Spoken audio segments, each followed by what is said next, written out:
En Chine, la fête du printemps rime avec rassemblement familial. Mais pour certaines personnes âgées qui vivent loin de leurs enfants, cela n'est malheureusement pas possible.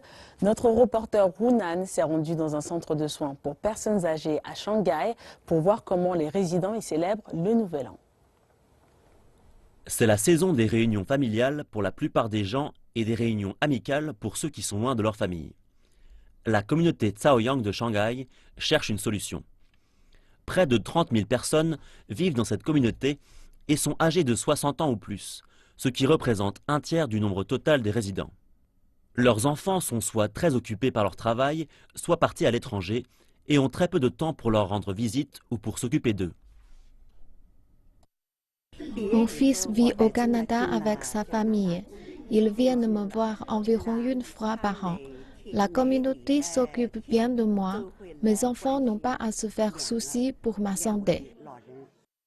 Mais pour d'autres, c'est la solitude, davantage que la maladie, qui est le plus gros problème.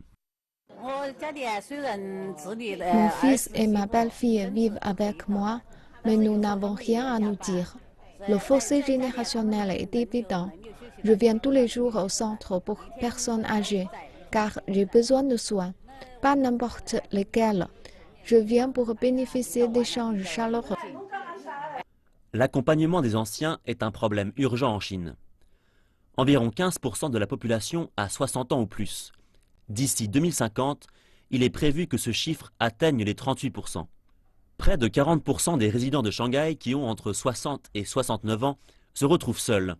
Et dans ce contexte, l'accompagnement social et les communautés de soins jouent un rôle très important.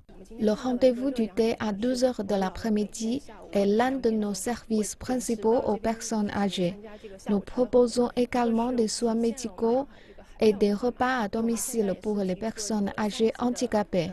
Nous prévoyons également de coopérer avec des hôpitaux communautaires pour effectuer des contrôles de santé réguliers.